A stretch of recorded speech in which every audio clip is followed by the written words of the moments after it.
Assalamualaikum warahmatullahi wabarakatuh. Anak-anakku kelas 5 yang dimuliakan Allah Subhanahu wa taala. Semoga selalu sehat dan selalu bersemangat untuk pelajaran hari ini. Kembali lagi dalam pelajaran tematik.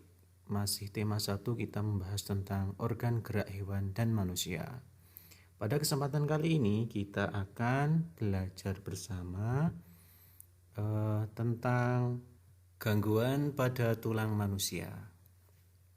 Tulang pada manusia sering mengalami gangguan, baik gangguan tulang sejak lahir maupun karena faktor-faktor lain. Gangguan atau kelainan pada tulang sering disebabkan karena hal-hal berikut. Yang pertama adalah kebiasaan posisi tubuh yang salah. Nomor 2, makanan yang kita konsumsi. Ketiga, faktor keturunan atau kelainan sejak lahir. Yang keempat, penyakit pada tulang. Kemudian yang kelima adalah karena kecelakaan.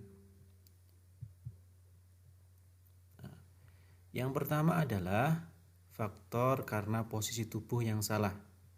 Kebiasaan duduk yang tidak baik akan menyebabkan gangguan pada tulang belakang. Gangguan tersebut ada 3 macam gangguan tulang belakang, diantaranya A. Kifosis. Kifosis itu adalah tulang punggung melengkung ke depan. Seperti pada gambar, tulang punggungnya melengkung ke depan. Ini karena posisi duduk yang salah. Yang kedua adalah lordosis, tulang punggung melengkung ke belakang. Lordosis bisa kita lihat pada gambar, posisi duduknya yang sedemikian rupa sehingga tulang punggungnya melengkung ke belakang. Yang ketiga adalah skoliosis, tulang punggung membengkok ke samping. Nah, mungkin kita juga pernah duduk seperti ini. Nah, ini merupakan contoh duduk yang salah yang mengakibatkan kelainan pada tulang seperti pada ketiga gambar ini. Kifosis, lordosis, dan skoliosis. Sebaiknya ketika kita duduk, cara yang benar adalah seperti gambar D. Nah, posisi tulang belakang atau punggung lurus sehingga tidak mengakibatkan terjadinya gangguan pada tulang belakang. Faktor yang kedua adalah makanan yang kita konsumsi atau kita makan sehari-hari. Pertumbuhan tulang sangat bergantung dari makanan yang kita makan setiap hari. Makanan yang kita makan harus mengandung zat-zat serta vitamin yang baik untuk tulang. Di antaranya ada zat kapur, zat fosfor, kalsium, dan vitamin D. Jika tulang kita kekurangan zat-zat tersebut, maka mengakibatkan tulang kita tidak sehat atau pertumbuhan tulang terganggu. Nah, kita bisa makan banyak sayuran, kemudian daging-daging dan sebagainya yang baik untuk tubuh kita, khususnya untuk tulang. Ya. Faktor yang ketiga adalah faktor keturunan atau kelainan sejak lahir. Ada beberapa orang yang sejak lahir memiliki kelainan tulang anggota gerak, baik tangan maupun kaki. Kondisi tersebut disebabkan karena beberapa hal, diantaranya yang pertama, karena keturunan dari orang tua atau yang disebut dengan istilah gen. Misalkan ayah atau ibunya memiliki kelainan tulang belakang, misalkan membungkuk. Nah, sehingga ketika anaknya lahir, anaknya juga mempunyai kelainan tulang belakang. Itu berarti disebabkan karena faktor keturunan atau gen. Yang kedua, terjadi gangguan saat di dalam kandungan. Biasanya bayi yang kurang vitamin atau makanannya kurang bergizi akan terjadi kelainan pada tulangnya. Salah satu contoh, jika ibu hamil kekurangan vitamin D, maka akan mengakibatkan atau menyebabkan penyakit rakitis, yaitu bentuk kaki seperti huruf O atau huruf X. Bisa kita lihat pada gambar, ini berbentuk X. Nah, kakinya. Kemudian ini berbentuk seperti huruf O. Nah, yang tengah ini adalah gambar kaki secara normal. Yang keempat adalah karena penyakit pada tulang. Kelainan pada tulang dapat disebabkan karena faktor penyakit pada tulang. Di antaranya ada osteoporosis. Osteoporosis itu merupakan pengeroposan pada tulang sehingga tulang menjadi rapuh. Nah, ini contoh tulang yang masih sehat, di dalamnya masih rapat organ-organnya. Kemudian ini yang sudah atau terkena penyakit osteoporosis sudah mulai keropos. Selanjutnya adalah hidrosefalus. Hidrosefalus merupakan bentuk kepala membesar karena terjadi gumpalan cairan dan pelebaran rongga otak. Nah, kelainan ini terjadi pada saat pada bayi sejak lahir. Nah,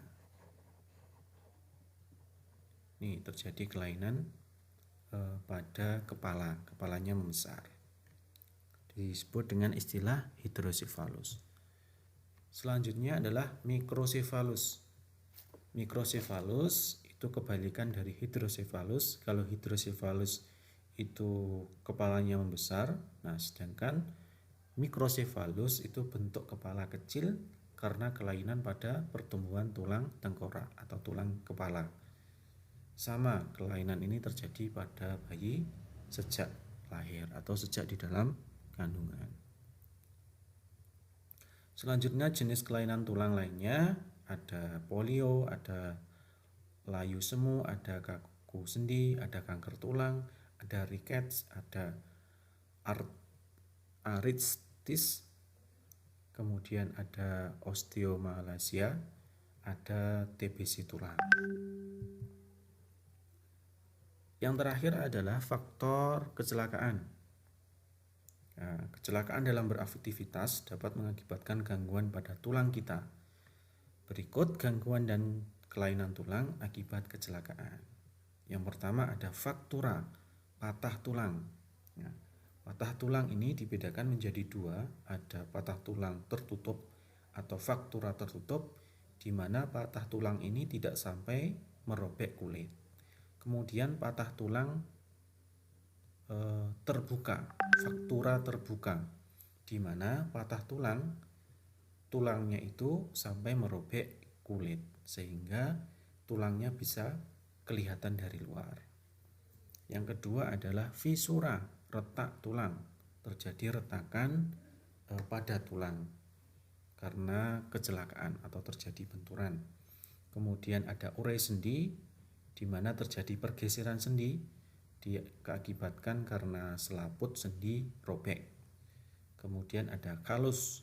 Kalus ini merupakan jenis kelainan terjadi gelembung atau pembengkakan pada sambungan tulang.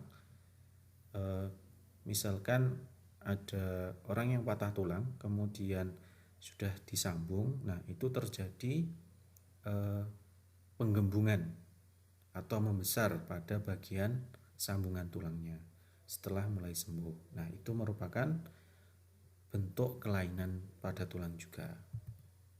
Nah, berikut gambar ini contoh patah tulang yang tertutup. Jadi tulangnya patah tetapi tidak sampai merobek kulit. Kemudian nomor 2 ini fraktura terbuka. Patah tulang sampai merobek kulit, tulangnya sampai keluar. Kemudian ini retak. Ini contohnya retak pada bagian telapak kaki. Kemudian ini urai sendi, di mana sendinya bergeser, yang semula rapat menjadi bergeser karena robek pada persendian. Kemudian ini kalus, di mana pembengkakan atau penggelembungan pada sambungan tulang yang semula patah kemudian disambung. Nah, akhirnya karena faktor tertentu mengakibatkan sambungannya ini menjadi menggembung atau membesar. Demikian pertemuan pada hari ini atau materi pada hari ini. Pesan hari ini adalah tetap semangat belajar dan selalu bersyukur pada Allah Subhanahu wa taala atas kesehatan tulang dan organ gerak pada tubuh kita. Kemudian kita selalu berdoa dan berusaha menjaga organ gerak kita agar tetap sehat. Demikian. Assalamualaikum warahmatullahi wabarakatuh.